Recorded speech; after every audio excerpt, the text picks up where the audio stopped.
General আদি, general Shafiuddin, মানে ২ টা জেনারেল মিসিং। সব তো সেগুলো হয় না। সুতরাং আপনাদের ভুলের জন্য আজকে কষ্ট করছি আমরা। এটা অস্বীকার করতে পারবেন না। ১৬ টা বছর এই কষ্ট পেতে গেছে। বিএনপিও কষ্ট করছে, সবার দেশ কষ্ট করছে। এই হাসিনার জন্য। এক মইনুল আহমেদ সব ডুবাইছে। আর ওই পরিস্থিতির সৃষ্টি করছে কে? এই যে বিএনপি, কোন সন্দেহ নাই। এর বয়স বাড়ায় দিতে হবে বিচারপতি। কেন? জনগণের উপর আস্থা নাই আপনাদের? এখনো অনেক কিছু শোনা যায়। আমরা এগুলো বলতে চাচ্ছি না। আমরা বলি জনগণের উপর আস্থা রাখি। আমরা দেখি না কি হয়। জনগণ যারা ভোট দিবে তাকেই আমরা সম্মান করব। এটি হওয়া উচিত আমাদের মানে আমাদের দর্শন।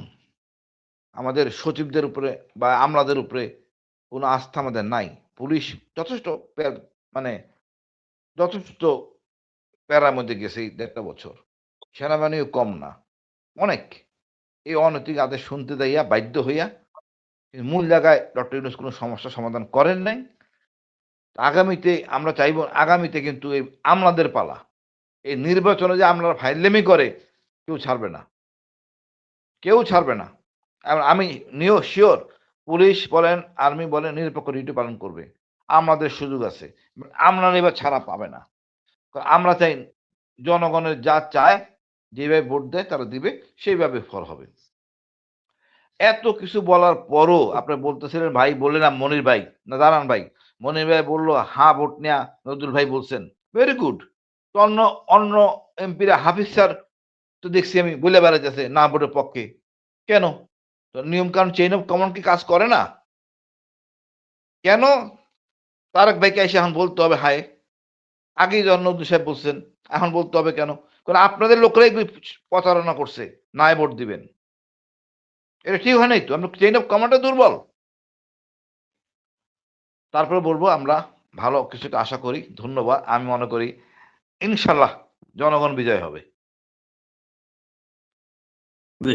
আচ্ছা জনাব হাসিনুর আমি একটা বিষয় একটু আসি যে ছাত্রদলের যে বিক্ষোভ আজকে করেছেন বিশেষ করে বাম সংগঠনগুলো করেছেন ছাত্রদলের রাকিব তিনি বলেছেন জামাত আমিরকে সরাসরি ক্ষমা চাইতে হবে। এই পোস্টের জন্য আসলে জামাতের আমির ক্ষমা চাওয়াটা কতটুকু যৌক্তিক মনে করেন বা আসলে ক্ষমা চাওয়া উচিত আচ্ছা কিনা? ভাই, কোন কাজ উনি যদি বলেন আমি করি নাই, ক্ষমা চাইলাম, জিতবে কে?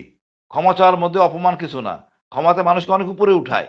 বাট যে কাজ করে না তার জন্য ক্ষমা চাইতে উনি জাস্টিফাই করতেছেন। যে বঙ্গভবনের মেইল আসলে খুব স্পষ্টকাতর বিষয়। ক্ষমা চাইলে তাহলে বোঝা গেল যে আপনি ক্ষমা চাইতে বলতেছেন যে উনি অপরাধ করছে। জোর করে ঘাড়ে চাপাচ্ছেন। এটা আসলে ঠিক নেই। কেন ক্ষমা চাবে? আর বাম নিয়ে কেন এত সুড়সুড়ি আপনাদের? বাম তো আমাদের জন্য কাঙ্ক্ষিত বস্তু না, এলিমেন্ট না। এরাই আমাদের দেশের শত্রু। দেশটাকে এরা ডুবাইছে। কোনো সত্য কথা বলে নাই। ভারতপ্রেমী হয়ে আছে এরা। আমি আসলে গত কয়েকদিন যাবৎ খুব ব্যস্ত ভাই। আইসিটির এই আয়নাঘর নিয়ে সাক্ষী দিতে ৫ দিন। অত প্রায় ১.৫ সপ্তাহ। খুব ওয়াকেবল না। মানে আসলে কি হচ্ছে বাট শুনছি এটা আমি ঘটনা আমার মেয়ে আমারে বলছে। বাট আমি খুব লজ্জিত।